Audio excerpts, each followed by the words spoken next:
6th annual Pune Dialogue on a very topical theme of national security preparedness in the age of disasters and pandemics.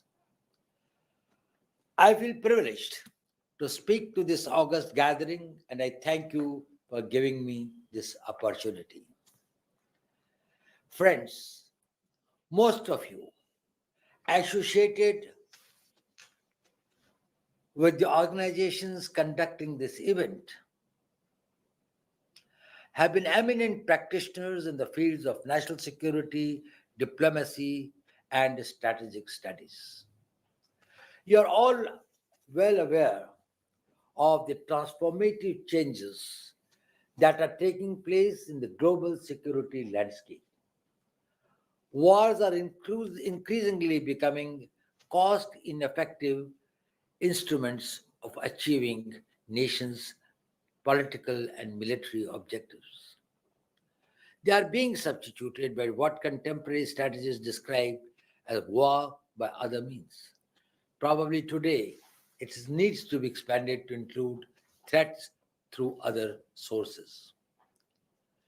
Well, friends, the new areas of warfare have shifted from merely territorial frontiers to the civil society. The common people, their thinking, their perceptions, their health, their sense of well being, their perception of their own governments have assumed new importance. This also includes their physical well being and sense of physical safety and security. Cumulatively, all these elements impact on the will of the nation, which is a vital force of a nation's strength. When the civil society gets degraded, their faith in the governments and its institutions get eroded, then there is always an internal turmoil. The security doctrines of fourth generation warfare are also people centric rather than territory centric. The new form of warfare estimates that targeting the civil society and the people is a low cost and sustainable option to bleed the adversary. The COVID pandemic and devastating natural disasters have the potential to impact on collective psyche of the people, their economic well-being, and instill fears about their survival. It generates social imbalances that can threaten political stability, economic growth, and even the capacity of a nation to resolutely meet its external and internal threats. These new genre of security threats present the states with a multi-layered dilemma on a massive scale. At the micro level, saving individual lives, providing medical care and support to people, ensuring supplies of food and essential commodities, maintaining law and order are just few amongst many. At the macro level, the problems include finding effective preventive and curative medicines and administering these to combat the ever evolving new strains of viruses and ensuring smooth supply chains. A key challenge is working out strategies for growth in this environment that are sustainable and avoids environmental degradation. Protecting people from false and motivated propaganda also becomes absolutely necessary in this age of information revolution. National security planning needs to factor in all these challenges as also strategies to get maximum international cooperation. COVID 19 has brought science, data, and economic security to the center of national security planning. In fact, many path breaking solutions have emerged from this city of Pune itself. The National Institute of Virology, the Serum Institute of India, Indian Institute of Science, Education and Research, and the Center for Development of Advanced Computing have all contributed. to meeting the challenges generated by the pandemic. Decisions about maintaining strategic national stockpiles, ensuring the availability and smooth supply of critical equipment and materials, and fortifying early alert frameworks have all become important elements of national security planning. The pandemic has further reinforced the need to predict threats. While biological research has legitimate scientific purposes, its dual use applications can be misused. The deliberate weaponization of dangerous pathogens is a serious concern. This has heightened the need to build comprehensive national capabilities in biodefense, biosafety, and biosecurity. Climate change is another threat multiplier with unpredictable consequences. It impacts the availability of resources, which are increasingly become scarce and could become source of conflict and competition. Climate change can accelerate instability and cause massive population displacements. By 2030, 600 million people in India are expected to live in the urban areas. Migrations from low-lying coastal areas in South Asia due to climatic change can add to the already stressed urban infrastructure. All these will present problems of internal security management, economic security, water and food security, just to name a few. In such an evolving national security environment, there is a need to reinvent and innovate ourselves.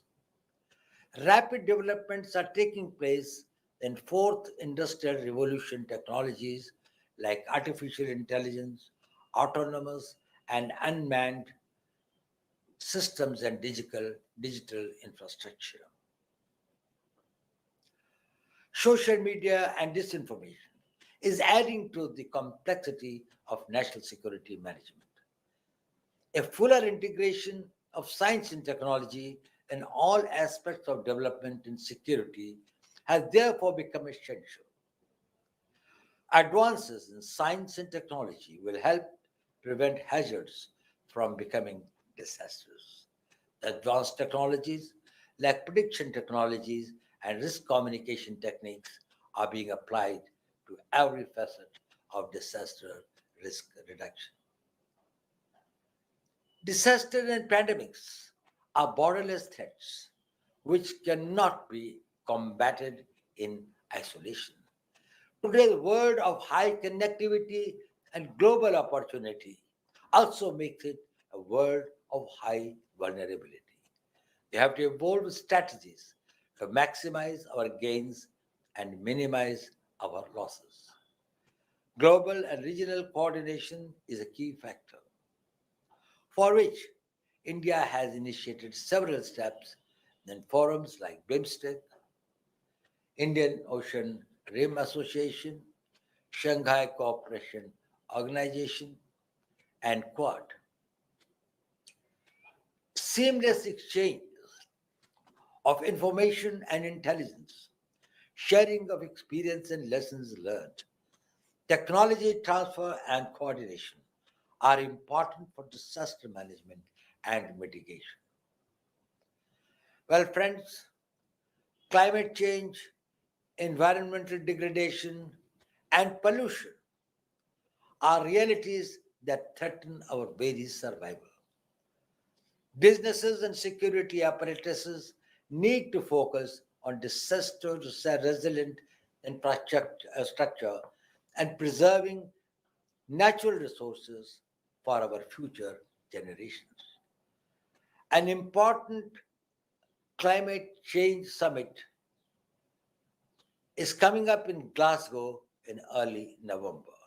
India is committed to meet its climatic goals and has already undertaken several path breaking measures. Harmony with nature has been a cornerstone of Indian civilization. Preservation of environment while pursuing its ambitious economic goals is the guiding doctrine of the present government's developmental policies.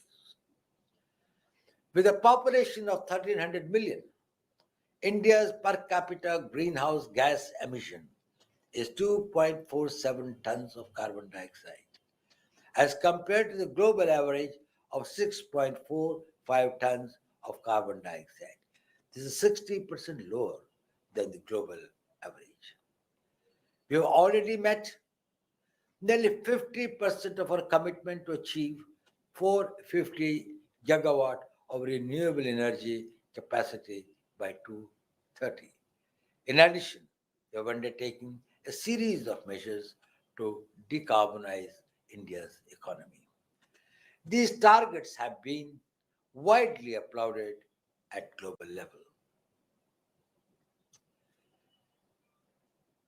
At the same time, while India is taking all these steps, it is important for the world to understand that given our size, population, and unique developmental requirements, our commitments cannot be compared with those of the Western world. The most enduring message of COVID-19 pandemic and climate change is that only the well-being of all will ensure the survival of all. Those who have greater resources should expand their embrace so that it touches the lives of maximum people. I would like to conclude by wishing the 6th Pune Dialogue on National Security all the success. I am confident that concrete policy options will emerge at the end of these deliberations. This will provide valuable inputs to policymakers in meeting the challenges posed by disasters and pandemics. Thank you